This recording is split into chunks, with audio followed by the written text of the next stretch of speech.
This way. This way. Oh, what's going on? God, it's late.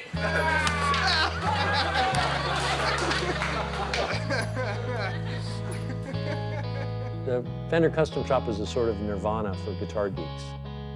Anything from just a really well-made, team-built Fender to your ultimate fantasy. There's a family tie that it didn't get much closer to art than a Fender Custom Shop guitar, and we were all in on it. The Custom Shop was a ball of creative energy that I've yet to experience again in my life.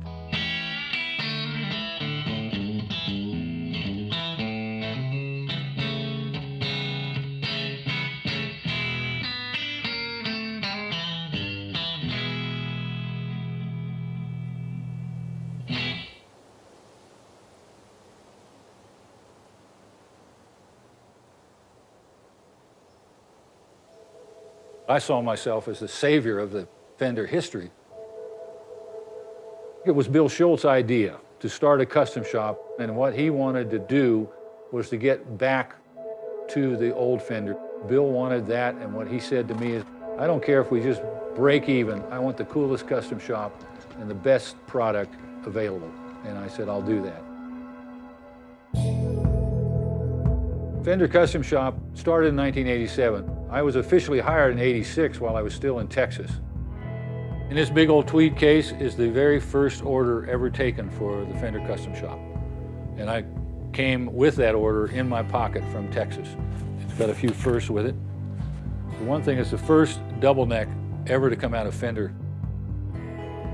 When I got to Fender, they said, we want you to get an assistant.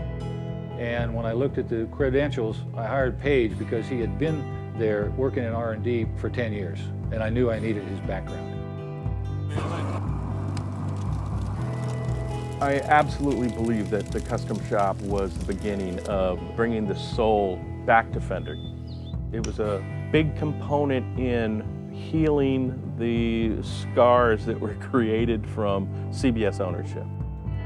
When Bill Schultz put the investors together to buy the company back, Bill Schultz said, okay, maybe this idea of these couple guys in the back 40 building these custom guitars would be cool.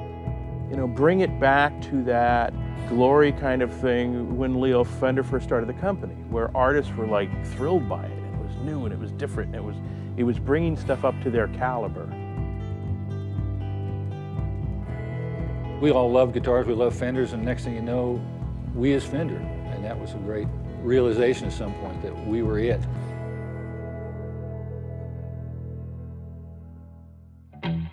The word had been out that we had opened a custom shop. Well, at the end of 3 months, we had 300 or 600 orders. We suddenly realized that two guys cannot do that. We went in there and picked guys who had talent. It was a team. It was a ragtag group of brilliant builders.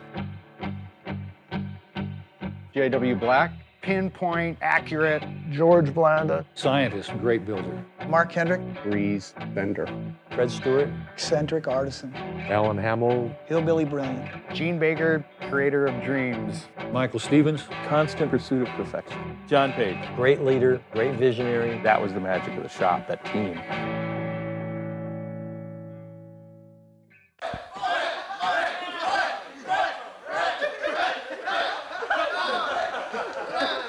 Especially the early days, Custom Shop was like Animal House. You really want me to tell you that, huh? It wouldn't fly in those days either. A lot of hilarity, lots of bathroom humor.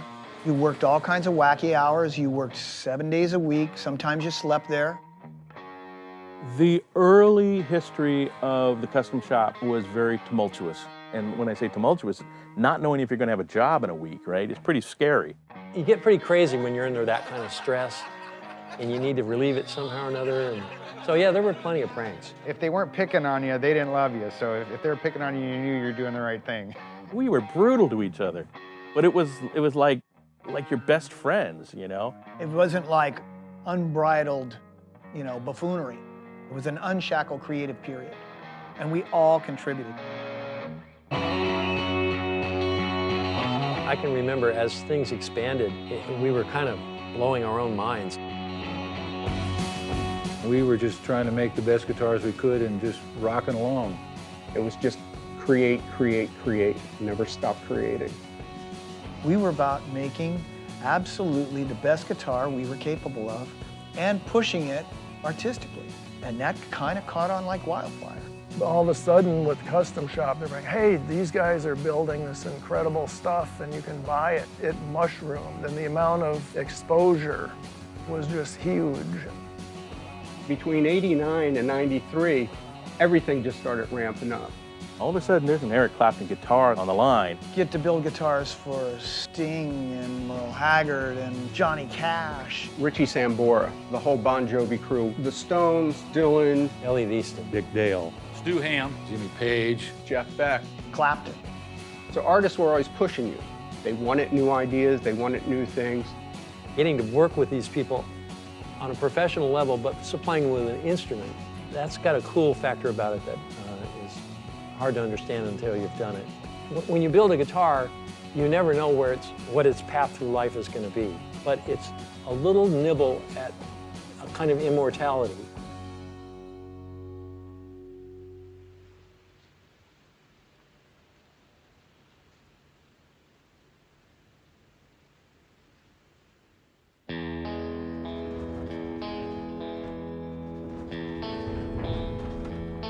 To have been invited to partake in the 30th anniversary of the Custom Shop is, without question, a really great honor. Even though we've moved on and we have our own companies and we're doing these other things, it says a lot for Fender, and I'm very honored to be a part of it. All right, here's the guitar that we're all here for. This is what I chose to have the Fender crew build, and it is a Fender Esquire.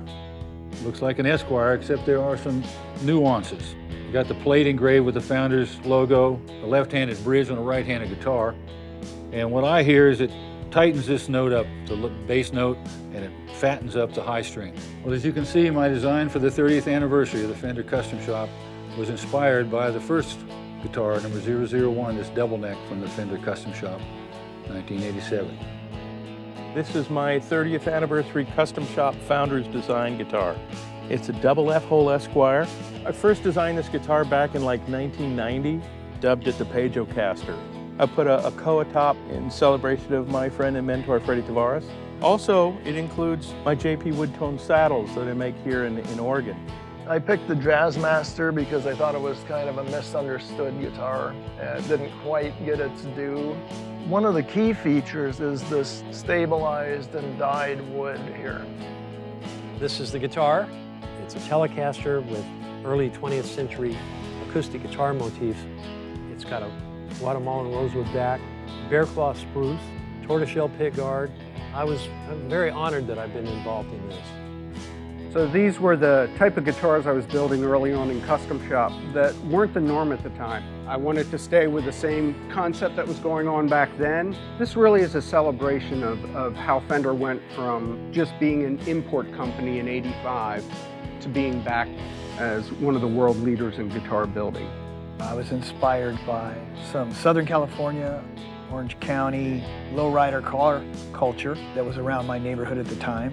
The tealish sunburst is a tip of the hat to things traditionally Fender.